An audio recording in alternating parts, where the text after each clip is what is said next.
Hey guys, this is KSB with Tape, and today you join me on the launch pad for episode 5 of Rescaled Kerbin Project Moon, and today I'm launching yet another rocket. This isn't going to the moon, but it is a very important rocket, because as you will notice, there are no boosters. This is my first straight-up two-stage rocket. It is using stretchy tanks and KW rocketry engines. It is using 2.5 meter parts, so it doesn't get a great amount to orbit. What it's taking today is about a ton, a tiny bit over a ton, because I need some more heavy-duty communication satellites for LIS, because I wanted to make new launch hardware. So yeah, basically, this was actually going to be another thing to the moon, where I sent something quite large, possibly a capsule to the moon, but not land it, just to test out. But then there were some issues with launch vehicles, and I tried to make a kind of a Falcon Heavy type setup with two liquid fuel massive booster stages on the side, which are the same as the main stage.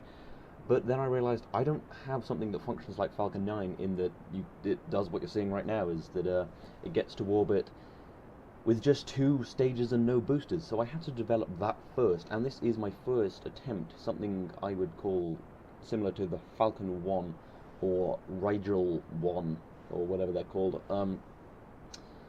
which is a fairly light lifter that just proves that I can do it, and then eventually I make a heavier lifter, and that starts working out great. And then when I can't think of anything else to make, I just strap a couple of the main stages on the side, like SpaceX. They were just like, let's not make a new one, let's just put some more on the side.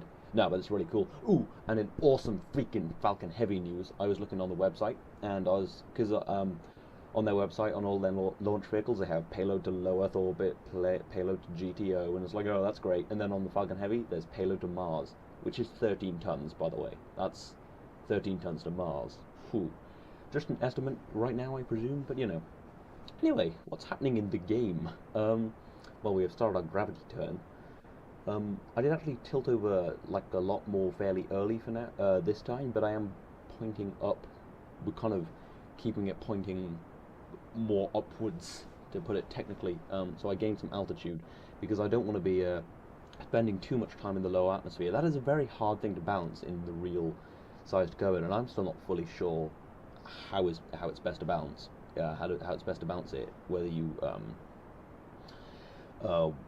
whether you try to get as much of it done in as least drag as possible, or you don't, but you need to gravity turn, so you kind of, I don't know, you've got to find a balance. And I think this was probably one of my best launches, proven by the fact that I got this thing to orbit with this rocket. I am incredibly happy with this rocket.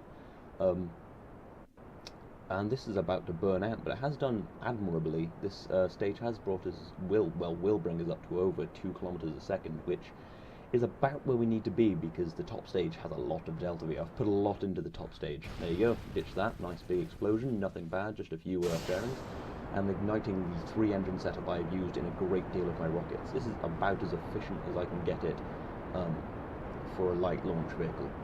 Those 3 engines give a decent enough thrust to weight ratio, and I'm getting about 1.3 right now.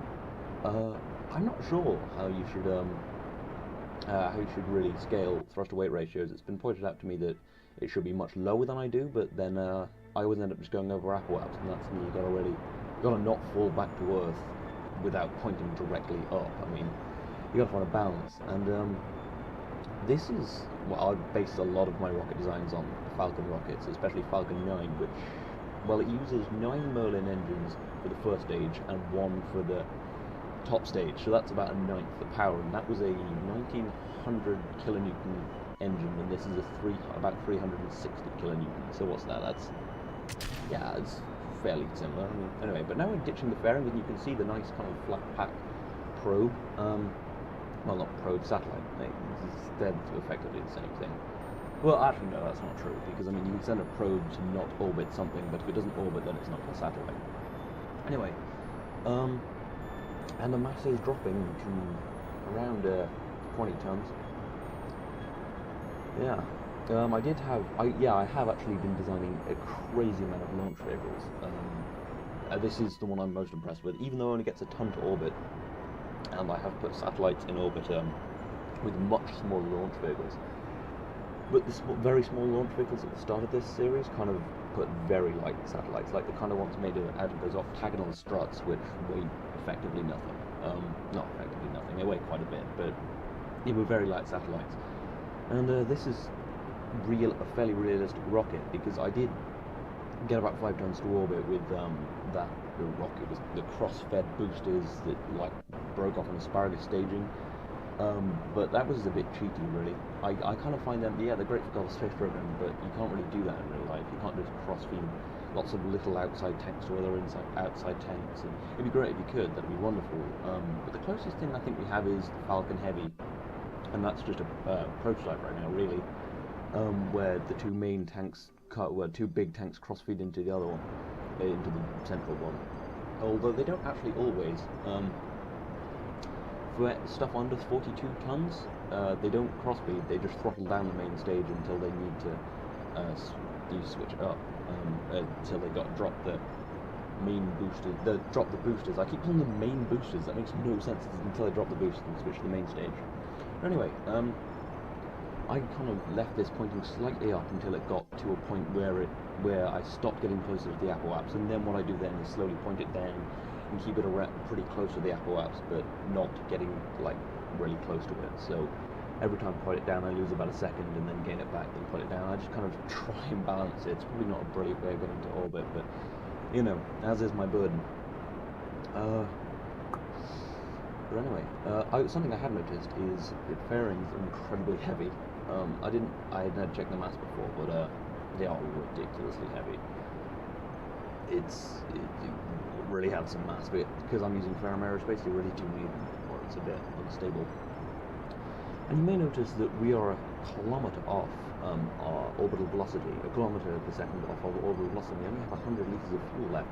But that 100 litres of fuel gets us a ridiculous amount of delta V, because now our maximum acceleration is at 44 metres a second.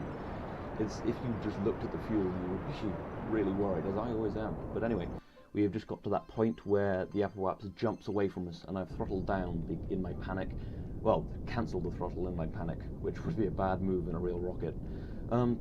But now we just need to nurse that periaps up. At this point, I was a little worried I wouldn't get it, but you know, I have quite a bit of fuel. It was still about 55 units out of 1900. And annoyingly with Rescaled Kerbin is when you zoom out too much, I think it's just a thing with the game, but with Rescaled Kerbin, when you zoom out too much, you see the whole orbit even though when it's inside the planet, so it's kind of hard to judge where you actually are. So I am still using MechJeb. I'm thinking of switching to Flight Engineer because, I mean, although MechJeb does have a lot of useful tools, like the stuff that helps you land, and that may be useful. But anyway, we now have our periaps, now we do, yay. And we are almost in orbit, and now we are in a stable orbit. And now to ditch the bottom stage and to push our apparatus out a little more than I wanted because the dirt coupler force was quite high. But yeah, that's in orbit, and there's still a bit of fuel left in that tank actually. So this is only about a ton. Yeah, you can see 1.04 tons. But yeah, I mean, so I reckon this could probably get maybe a little bit more, maybe an extra 1 or 200 kilograms into orbit. But you know, it's a bold achievement, and now I just need to scale that up and point that satellite north for reasons. Yeah, so I have actually in the design bay. Oh, let's check how much fuel. Yeah, 19.27 liters of fuel left, or units. I don't know what the actual units are. But anyway, I have been designing a bigger craft like this, and kind of like if this is the Falcon 1, this would be the Falcon 9 that I've designed, which uses 3.75 meter parts. But the problem is I didn't have engines powerful enough. I mean, the biggest KW rocketry engine is kind of realistic power to the real world, but not quite as powerful as something like the Falcon 9 engine setup. And I know I keep saying Falcon 9 because that's the vehicle I reference the most, because there's most information about it, because it's made not by governments, and governments are often a little cagey about their technology. So let's see the engine tests. They are in the evening, because we didn't want the civilians seeing all of the explosions, and there are a few. So now we're doing the engine test. That's up to 2/3 thrust. That is wonderful, but there are some problems, because to get that on, I've had to use various, to get those 3 engines on, I've had to use various parts, like clipped into the Oh, and there's the first explosion. I've had to kind of clip them into the tank, not using the clipping cheat kind of thing, but just using the natural clipping of Kerbal Space Program. But anyway, I added a few more struts. I am using the KW struts, which weigh the same as normal struts, but stronger. So we have an explosion even sooner. So I had to redo the struts again, because, well, obviously I need to be going more than 2/3 thrust. So, at a slightly different camera angle, because I think the camera angle was what it was all about. Although, because of how kind of tenacious you have to be with Kerbal Space Program, I wouldn't be surprised if it was actually about camera angles. Anyway, that's looking pretty good. That's 2/3 thrust. Then my annoying sticky keys indicator comes on, which you may have heard. Not sure. Anyway, I throttle up again and it brakes before we get to maximum throttle. But now I have sorted out the struts. We will throttle up to 2/3, and it's looking very good and very stable. Although the nav ball's going nuts. Now we're almost at maximum thrust. We must push it to maximum thrust after turning sticky keys off again. Fucking stop. Windows won't leave me alone. But that is maximum thrust and everything is fine. Which is good. That implies this has a chance of working once I figure out all the delta V type things. So let's throttle up again just to make sure that wasn't a fluke. And yes, that works. So this will be our engine setup. Because this gives us 5,700 kilonewtons of thrust, which is a very real amount of thrust. Anyway, so we'll do a quick test launch and see what goes down. But given that there are a minute and a half left of the episode, you can probably guess what happens. But yeah, the reason that kept exploding is because I've kind of had to use like the tail plane. I've had to use like various structural parts clipped in to keep it aerodynamically stable. Anyway, as I get higher in the atmosphere, I'm going a little fast, and I don't do it perfectly, and there are a few other problems with delta V, and I start to burn up. And if you start to burn up on ascent, you've got too much aerodynamic pressure. So, you know, I've screwed up the launch here.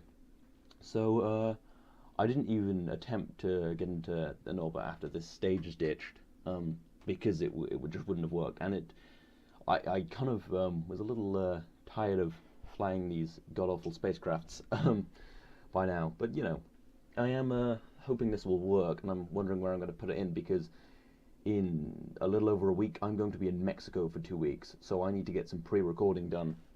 And I hope to put some more stuff near the moon, so I'm going to need to make at least 2 episodes of this, and some other, like, fun videos, so that there aren't no videos on my channel during my time in Mexico. So, you know, that'll be fun. But anyway, we have reached the end of the episode, because this stage is about to burn out, and it hasn't got me anywhere near as fast as I'd like, even though those engines look awesome. Especially when they flame out. When you see it, it'll be awesome. When's that going to be? Anyway, I do hope you've enjoyed this. I might as well wrap this up now. I do hope you've enjoyed this episode. Ooh, nope. I want them to flame out. Flame out. There. Now they look freaking awesome. Anyway, I hope you've enjoyed this episode. If you've enjoyed this episode, please consider leaving a like. That would be awesome. Yeah, this has been KSP with Tape. I'll see you next time.